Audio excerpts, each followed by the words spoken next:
Hi all, this is Dr. J streaming live, coming to you live from Long Island, New York, where the weather is crisp and the atmosphere on Wall Street is burr cold. So cold that Dr. J tweeted out a warning earlier this morning that if the Dow should turn sharply negative today, it might be time to take, for Dr. J at least, to take a little off the table. And that's what I did. I just wanted to come to you to let you know what I'm doing, not to scare you or anything, but it could be that the Elliott wave gurus are right that we're entering a wave three of three down, which tends to be very powerful. So if that's the case,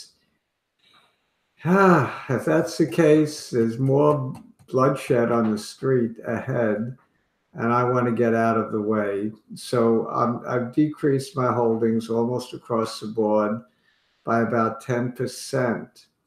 And if it goes below the 1029 low anytime in the next few days, I think I'm going to reduce another 10 to 20% more.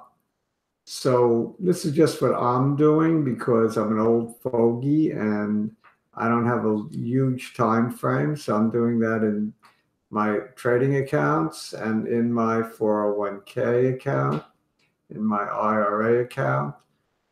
In almost every account that I have, I am going to reduce should it go below the 1029 low.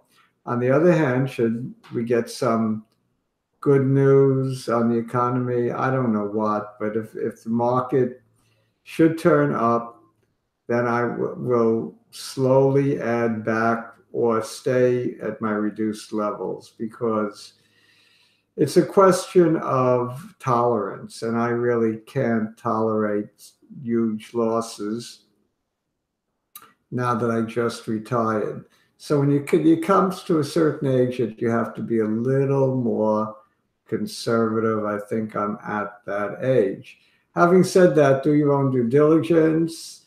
My opinions are strictly my own and do not constitute investment advice, but I do want to keep you appraised of what I'm doing. I did make one purchase today in addition to my sales. I bought more Kronos. I am very hot on that stock. I think it's undervalued considering the $1.8 billion purchase by MO.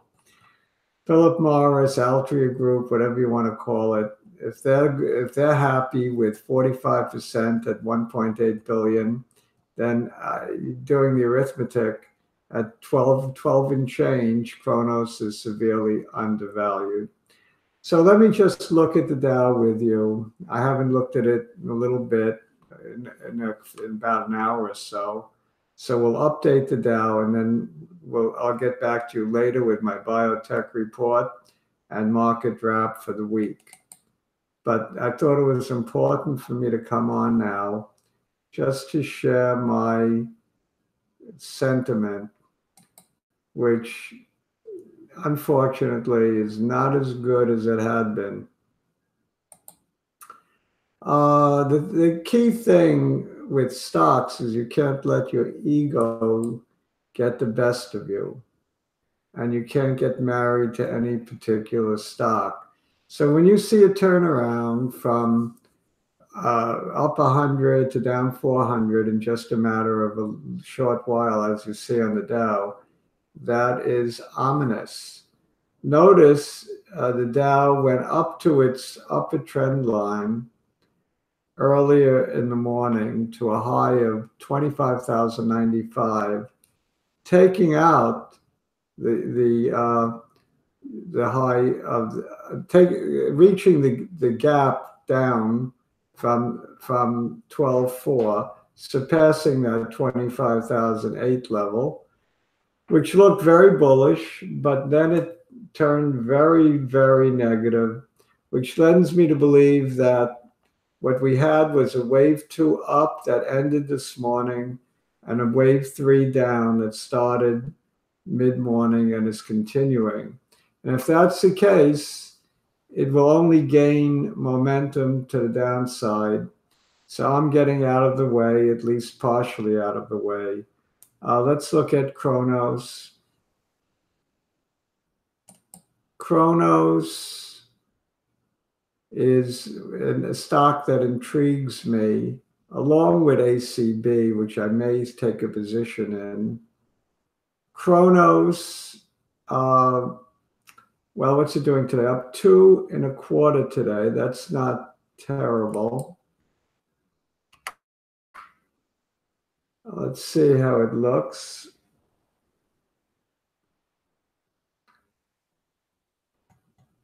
A lot sharper in my mind. Oh, it's up here. Notice the red candlestick because it's far below its open at this point. It opened at 1357, which I believe is a more realistic price. And now it's trading at 1273. I picked some up right around this level, maybe a little lower. And I like it. I've been adding every single day now for about a week. What can I say? I mean, it looks like a very promising marijuana play for medicinal marijuana.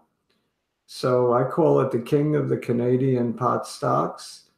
I may also add some ACB, or I think it's called RORA.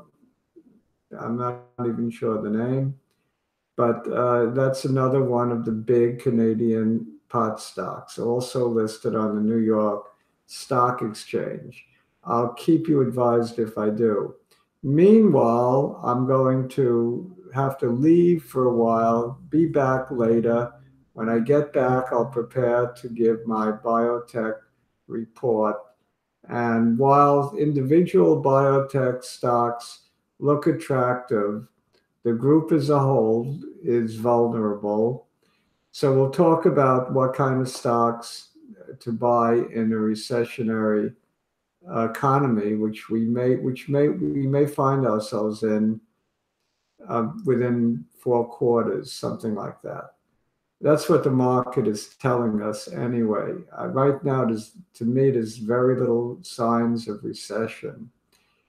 But we'll talk about that. And you could look at my Wednesday report, which talks about the economy and talks about the Fed hiking or not hiking, which talks about the inverted yield curve, which talks about the trade wars. I was pretty upbeat on Wednesday. I'm less upbeat today, obviously, but let's see what happens for the rest of the day today. I think today's trading, as I said yesterday, will give us a lot of clarity as to the ultimate direction that the Dow takes. One more quick look at the Dow, and we'll call it a morning until later. The Dow, let's see, 24,612 down 335. It improved a little bit, which is a good sign, of course. Let's hope for the best. I mean, I want it to go up. I still am heavily invested, even though I took a little off. I took a little off because I want to be able to sleep nights.